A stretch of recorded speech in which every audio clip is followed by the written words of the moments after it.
Hello and welcome. Today I'm going to share a very important reflection. Before I became a medical student, I had seen a fair amount of tough time. Throughout my school days, I was a very average student. I passed matriculation exam with very average numbers. After my matriculation, I was a bit of a lost soul. I didn't know what I'm going to do. I actually wanted to study film direction. At that time, there were big films coming out like Terminator 2, and I was very impressed with the science technology and the graphics and all that, and it was something which sounded very appealing to me to do. My father was very strict, just like any other, Asian parent. He was very certain in his mind that both me and my sisters were to become a doctor. Anyway, here I was in matric, showing no signs that I'm going to get into medical college, and passed with very average marks. I was at home watching TV and movies all the time. And my mother said to me, you're just wasting your time. Why don't you do something with your life? I started teaching tuition to, we used to live in a apartment building, and they were like students from year 5 and year 6, and I started teaching them English and mathematics. I got more tuitions and I really started to get the hang of it. I started to enjoy teaching. I never knew that I could teach or convince someone to study, but my students saying that they enjoyed my lecture. They were very friendly and they were very candid. And I got my first paycheck. It was 400 rupees, and that was my first salary, and my mom was happy. I had still about 6 months before the admissions into the intermediate college would start, and there was an opportunity in Tariq Road. Now, if you know Karachi, Tariq Road is big shopping precinct where all the garments, kids, women and men and so many other businesses, but mainly it's famous for its garment industry. And there was an advert for a salesman job. I applied for that job. It was a Ramzan season, so that's normally a very busy time of the year for these businesses, and they were looking for extra salesmen, and I applied for this in a shop called Salama Fashions, and I went and interviewed, and he hired me. And he said, look, Rizwan, you look a little bit more educated to me compared to average salesmen, and I want to engage you in some other projects. The person who had that shop, he was a chartered accountant who had been working in Saudi Arabia and Middle East and earned a lot of money, and he was perplexed whether he should open up a jewelry shop as rest of his family or a garment shop, and he went for a garment shop. I had a very good Ramzan time with him, and we sold lots of clothes. So he really liked me. He offered me to teach tuition to his children, which I did. And his children also liked me very much. Now, there was a time that the admissions were open.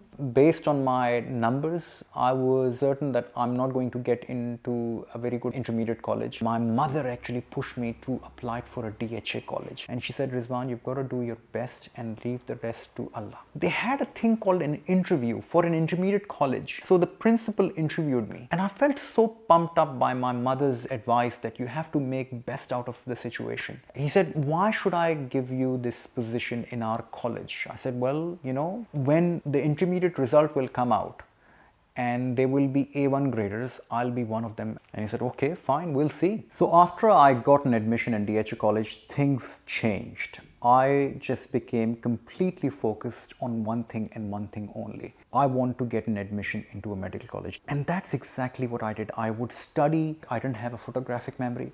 I used to write notes to memorize them. When the result came out, I had more than 80%. I applied for all the medical colleges and I got an admission into a Dow Medical College. When I was waiting to start the medical college, there was again a period in which I was not working, I was not studying, and I was feeling a bit out of place, what to do. And there was a hospital in Karachi called Kamal Hospital, and they had advertised for a position to supervise the ward boys. And I took up that job. And every morning I'd go drive my Suzuki FX.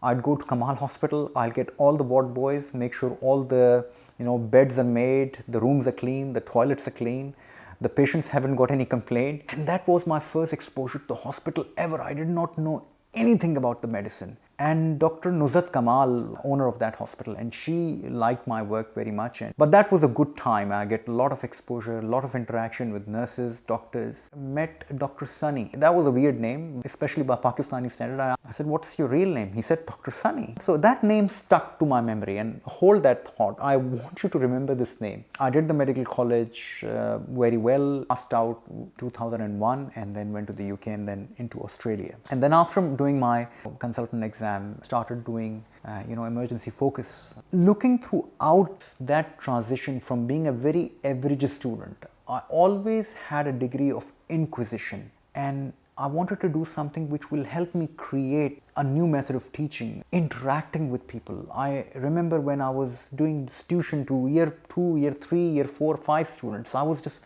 talking them and they were so happy. Then when I became a salesman in Tariq Road in Salama Fashions, I loved interacting with customers.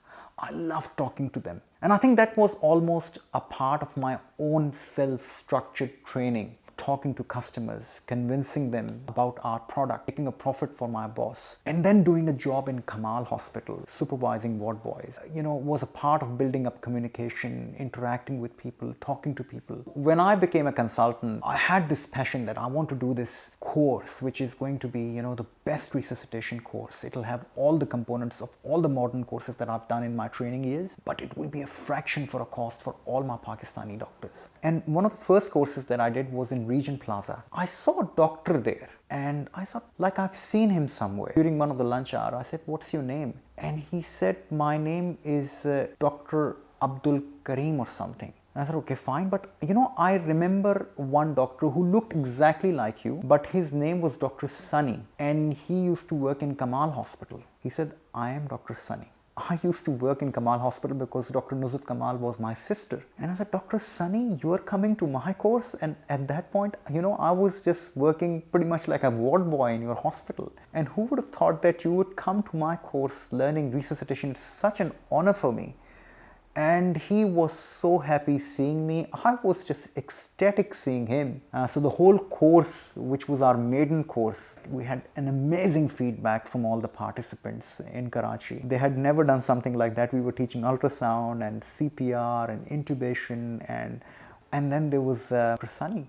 The point I'm trying to make is whatever work that you're doing, it's work, but try do it in a way which brings out the best in you.